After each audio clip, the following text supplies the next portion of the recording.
Hi friends, I'm Anurag Saxena and today I'm going to start a Ruby on Rails tutorial series. And in this tutorial I'm going to show you that how you can start with a Rails application and start with the Hello World program. So before starting this tutorial, I'm assuming that you are aware of the Ruby programming language, and for this application I'm using Ruby 2.0.0 and Rails 4.1.0 versions. So let's start. So here I'm going to create a Rails application with the name blog. Rails new is a command to generate a new Rails application, and blog is the name of that application. Here we can see that command creates a bunch of files and directories, and it's running a command which is bundle install. Bundle install command is basically used to install the gems required to run a Rails application. So that command basically install all the required gems on your system. So that command has been completed and all the required gems has been installed to your system, and all the required files has been created. So I'm going to the editor, which is RubyMine. That blog directory has been showing here. So we can see that the Rails new command created few directories which are app directory holds assets, controllers, helpers, models, views and mailers. So basically asset directory holds all the images required in the uh, Rails application, JavaScript and CSS files. Config directory holds information about database configuration in a database.yml file. Here we can say that the adapter is SQLite3 because Rails SQLite3 comes with the Rails application by default. And there's a route.rb file. Routes.rb file holds all the information about the routing information like URLs in the Rails application. DB directory holds the schema information and the database migration files. Test directory holds information about all the test cases like unit, function and integration test cases. Rails comes with the inbuilt test suite, which is very important feature of the Rails framework. Vendor directory also holds the information about JavaScript and CSS files. And here's a gem file. In gem file, all the required gems to install a Ruby on Rails application or to run the Ruby on Rails application are added here. Okay, so let's move to the terminal.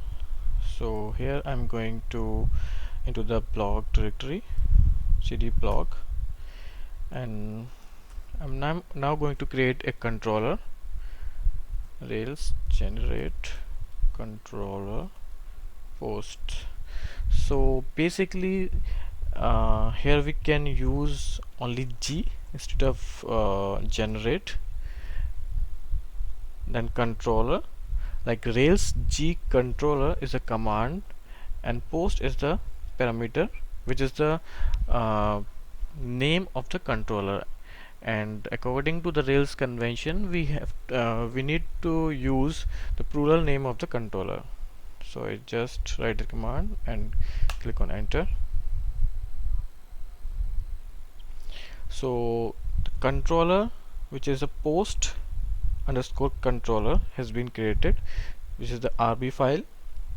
And here we can see that the names creates posts just like the name which we put in the command underscore then controller dot rb file, and it's also creates a view directory which is post and few test files.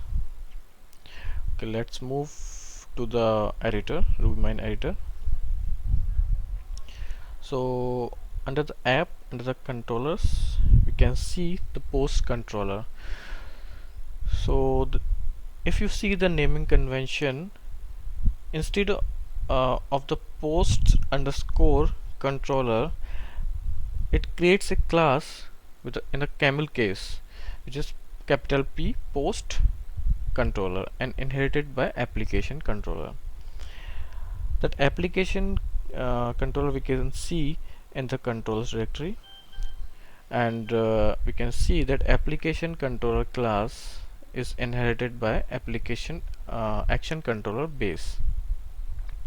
Okay, so we are going to create a method here, which is the test method, which is the hello world method, we can say, and this is the first method which we are going to create in our Rails application. So I named that method as index. So this is the index method. As we have seen that when we have created the we have generated the controller, it's created the post directory. Under the post there's nothing, but as we know that we are going to create a method, we have created a method. So for each method name there must be a html.erb file. So I'm creating a html file. This is the erb file, and I named is like index.html and clicked on OK. So a file with the name index.html.erb has been created, and here we can write HTML, CSS and JavaScript stuff and code. And here I am writing just hello world, hello world. So now we need to define the routes in the routes.rb file. So I just clicked and opened that file. In that file you can see few predefined comments are there, and by seeing that comments you can easily find out that which method you need to write down here to create your routes. So as in the future we need to write more methods for a blog application, maybe in the next tutorial. I have already created the index method. So when I write resources space colon post, so basically that resources methods create the 7 routes, including index, new, edit, update, destroy and create. So but for now we require only the index route, so this is enough for now, but it will create all the 7 routes for us. Okay, then let's move to the browser. Okay, sorry. We need to start the Rails server first. So to start the Rails server there is a command Rails s or Rails server, but we can use Rails s. So here we can see that Rails server has been started on the 3000 port with the Fabric server. So Fabric is the default server which comes with the Rails framework. So here I can write localhost colon 3000 and enter. Oh, so our application has been created, and on the clicking on about your application environment we can see that which Ruby gems rake Rails version we are using. So you already know the information of your Ruby and Rails version. Now we need to write the post. Post is the resource name, basically, which we mention in the routes. And when we hit post, it by default call the index method of the controller. So our hello world program has been implemented. In the next tutorial I will show you that how you can create a blog application. So keep watching my videos and let me know in which area I can improve the video quality for you guys. Thanks a lot.